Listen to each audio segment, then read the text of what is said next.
అందరికీ నమస్కారం అండి. ఈరోజు మనం 1992వ సంవత్సరంలోని చందమామ కథల పుస్తకంలోని మాటకారి అనే కథ గురించి చెప్పుకుందాం. ఈ కథ రచించింది బిఎస్ఎస్ మూర్తి గారు. ఒకనాడు సూరయ్య అనే అతను పక్క గ్రామంలో జరుగుతున్న సంతకు వెళ్ళాడు. సంతలో కొత్తగా గొడుగుల దుకాణం ఒకటి వెలిసింది. కొత్తగా ఈ దుకాణం పెట్టింది ఎవరా అని సూరయ్య పరీక్షగా చూశాడు.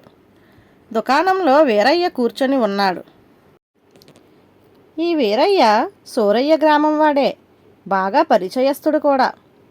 వీరయ్య గ్రామంలో ఎవరికీ చెప్పా పెట్టకుండా ఈ గొడుగుల వ్యాపారంలోకి ఎప్పుడు దిగాడా అని ఆశ్చర్యపోతూ సూరయ్య అంత దూరంలో నిలబడి వీరయ్యను గమనించసాగాడు. దుకాణం దగ్గరకు ఒక్క బక్కపలచని వాడు వచ్చాడు. వీరయ్య అతడికి ఒక గొడుగును చూపుతూ, చూడు బాబు, నువ్వు చూడబోతే సన్నగా ఉన్నావు. నీకు చాలా తేలికైన గొడుగు అవసరం. నేనిచ్చిన గొడుగు చూడు, ఇది చాలా తేలిక.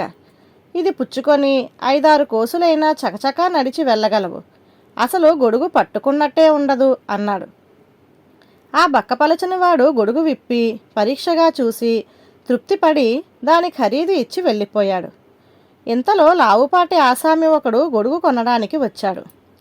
వీరయ్య అతడికి కూడా ఒక గొడుగు ఎంచి చూపుతూ, నీది కాస్త భారీ శరీరం, తేలికైన గొడుగులు నీ చేతిలో ఇట్టే పాడైపోతాయి. అందుచేత కాస్త బరువుగా ఉండేది ఇస్తున్నాను అన్నాడు.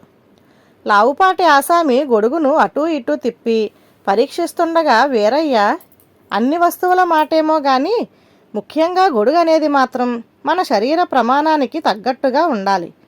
ఈ గొడుగు చాలా గట్టిది. గాలివానలో అయినా తుఫానులో అయినా వంగిపోదు, విరిగిపోదు అన్నాడు. ఆ మాటలతో ఆసామి సంతృప్తి చెంది దాని ఖరీదు ఇచ్చి వెళ్ళిపోయాడు. ఇదంతా చూసిన సూరయ్య దుకాణం దగ్గరకు వెళ్ళాడు. వీరయ్య అతన్ని చూస్తూనే, ఏం సూరయ్య, బాగున్నావా అంటూ ఆహ్వానించి కూర్చోబెట్టాడు. సూరయ్య చిన్నగా నవ్వుతూ, వీరయ్య, నువ్వు సన్నటి వాళ్లకు లావుపాటి వాళ్లకు చాలా తెలివిగా గొడుగులు అమ్మావు. చూడు మరి, నేను లావు కాదు సన్నము కాదు, నాకొక గొడుగు అమ్మగలవా అన్నాడు. దానికి వీరయ్య, నీకు గొడుగు అమ్మడం కష్టమేం కాదు. వర్షాకాలం వచ్చేసింది. గొడుగు కొనుక్కోకపోతే ఆరోగ్యం పాడు, పనులు చెరుపు.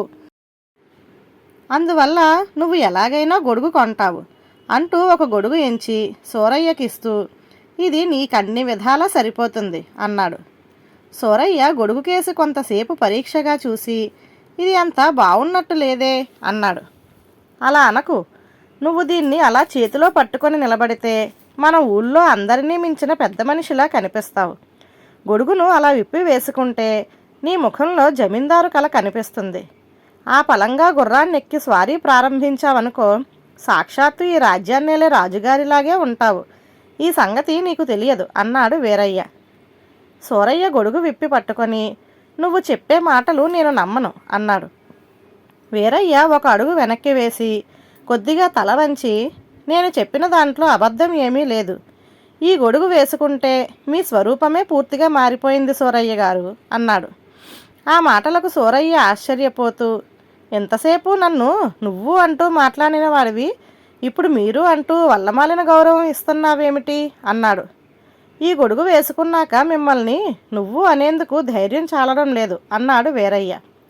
సూరయ్య అతడి తెలివికి సంతోషించి గొడుగు ధర ఇచ్చి, మనలో మనమాట వీరయ్య, మనుషుల బక్కా బలుపు ఒడ్డు పొడుగులను బట్టి అమ్మేందుకు అన్ని రకాల గొడుగులు నీ దగ్గరున్నాయా అని అడిగాడు.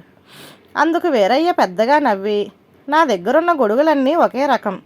కొనేవాళ్ళ రూపాన్ని బట్టి చెప్పే మాటల్లో మార్పు చేస్తూ ఉంటాను. ఏం చేస్తాం, వాళ్లకు నచ్చే విధంగా మాటలు చెబితే గాని కొనరు అన్నాడు. తమ ఊరువాడైన వీరయ్య తెలివితేటలకు చాలా సంతోషిస్తూ సూరయ్య కొత్త గొడుగుతో దుకాణం దగ్గర నుంచి బయలుదేరాడు. ధన్యవాదాలు.